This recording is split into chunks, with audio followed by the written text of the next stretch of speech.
Everyone,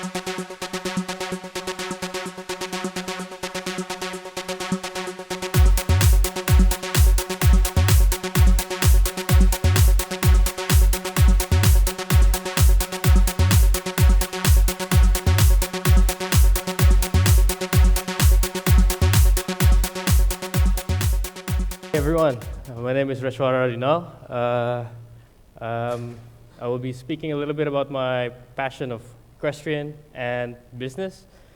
So basically it's from sport to business. I thought that when I got the call, the theme fitted pretty well. It was engage, act, and thrive. So I thought through all of my life, basically, and it's a really easy, universal theme to live by, where you can always just take it and thrive in whatever you do, if you follow these things. So basically since the beginning, riding has always been my passion. And it's basically been engraved in me since I was such a young age, because my father was an equestrian athlete, and then we have a stable, and it was built in 1992, and I was born a year later. And throughout the years, I basically was very ambitious and wanted to compete and only wanted to be a rider. School was always second. And like most of y'all, I had a chat with some of the students here in the back, and they were kind of shocked that they found out that I was only 24 and I was Pa Indra's student. And so, so these are some of my most notable achievements. I came silver, 2 times silver in the team show jumping, and once in the bronze individual in the national games last year. And in 2008, I was the regional champion for Southeast Asia. It's in Group 8, where I got the opportunity to represent Indonesia and Southeast Asia in Santiago, Chile. And in 2005, I was actually runner-up again in Southeast Asia. I led most of the way until, I think Singapore beat me at that time, but I was first in Indonesia, so not bad. All right, so again, engage, act, and thrive. It's simple, but there's a lot of aspects in between that. If you think about it, if you want to become an athlete, if you want to do business, if you want to do anything in life, you have to dedicate yourself, you have to commit yourself with it, and you have to do hard work, and the important thing is also sacrifice.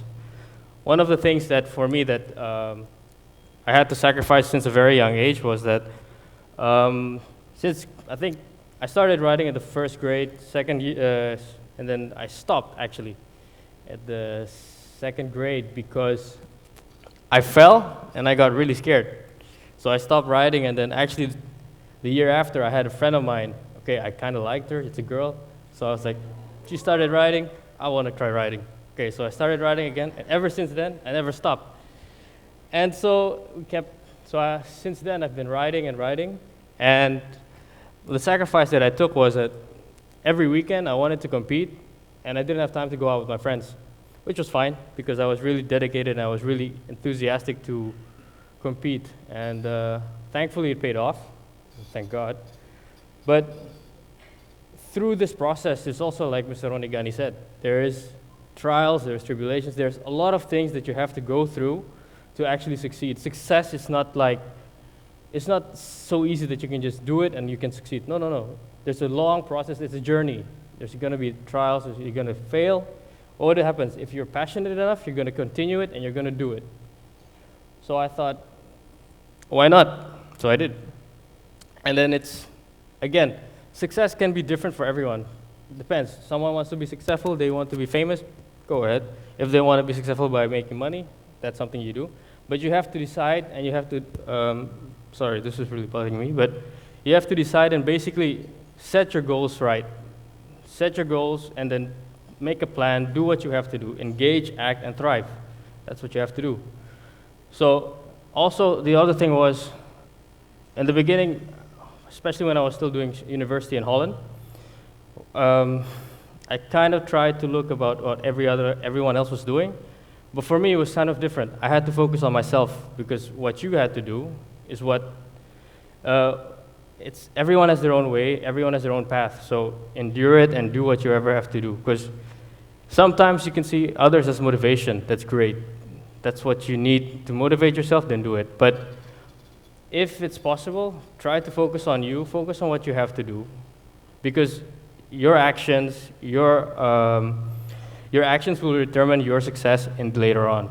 If you're lazy and you do nothing, don't cry if you're not going to succeed. You have to work hard, dedicate yourself, commit, and there will be sacrifices, but hopefully in the end you will thrive. So, okay, so I graduated high school 2011, moved to Holland for 5 years. My university was in Holland, in the University of Twente, Enschede.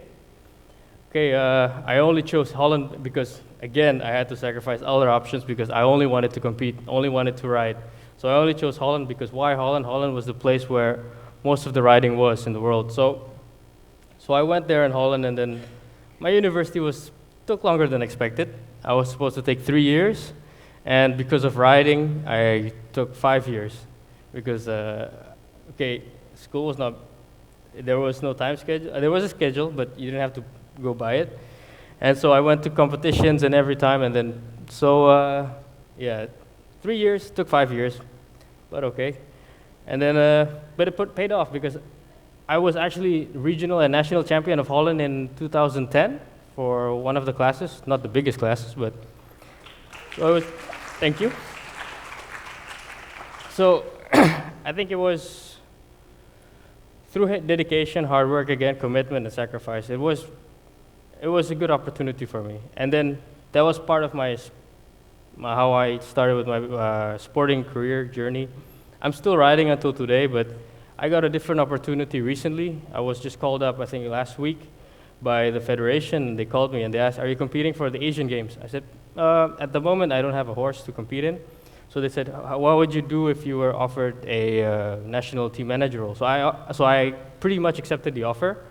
It's different from riding, but it's still in my passion because equestrian has always been my passion, and I've been very close with the riders. So again, we're trying to develop a scheme where we can so we can hopefully win a medal in the Asian Games. So with that, I took this theme again as engage, act, and thrive as the basis of what we want to achieve later on. To thrive, we want to win. To engage, I have to basically come together with all of my friends, my athletes, and then we discuss a plan, and then we act it out and see how it is. Throughout the journey, if there's a halfway, you try to see if you can actually have like a mid-season report, and then hopefully by come Asian Games, we'll be ready and we can compete, and hopefully we can thrive. So to move on, how I was after I graduated. After I graduated, then like Mr. Rondigadi said, when we had school, people always ask, how are you going to make money? So I thought, okay, I came back to Indonesia. I thought there's already an equestrian community in Indonesia, but everyone still had very dispersed knowledge of what it was. I'm pretty sure, I don't know, has any of you heard of equestrian in Indonesia?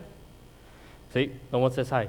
But the equestrian scene in Indonesia is not so, it's big enough, but no one has knowledge about it. So I thought of myself, how can I engage myself and create something, a platform, a community where all Indonesians can enjoy equestrian, the equestrian scene in Indonesia. So I created an app. It's called Djiugo. It's basically an app where everyone can basically share ideas, buy horses, look for trainers, look for places to ride, and find about news about the latest ins and outs of equestrian in Indonesia. So this idea came about because I took my university in Holland and I took the bachelor's degree in international business. I always knew that I wanted to do something with horses.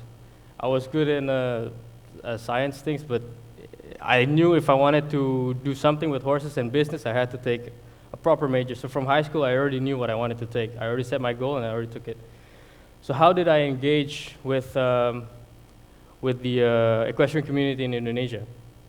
Luckily enough, the equestrian community is big, but they already know my name from competing from my father's stables. But I had to distinguish myself from my father's stables, which is Artayasa, to Djiugo. So we had to create something different that people will see us and say, okay, Djiugo is not Artayasa, but Djiugo is Djiugo. So how we engaged with the equestrian community was I created a competition called Djiugo Riding School Championship. We are in the, so it'd be 2017 and 2018, we'll have 3 shows. We had one on November, and we will have the second leg in February and the final in April. So it's slightly different to the normal equestrian scene in Indonesia because normally they only focus about competitions and riding and only trying to go for Asian Games, SEA Games, National Games. But the Riding School Championship was a little bit different.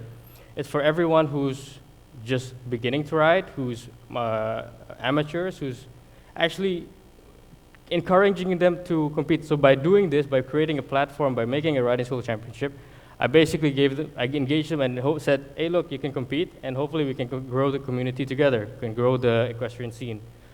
So I didn't know what to expect because this was the first in Indonesia. Same like the app, it was, you can say it's pretty much one of the first comprehensive equestrian app in the world. But so it was, this Djiugo Riding School Championship was a little bit different than normal scenes because yeah, the, how do you say, the members, and they were really excited. I didn't know what to expect. Competitions usually was about maybe 80 participants per day, but with ours it turned out to be 175 participants per day, so it was a really big turnout over the 2 days. And then they were really excited, and hopefully we can create, so hopefully by engaging this equestrian scene, we can improve it, and hopefully we can thrive in it.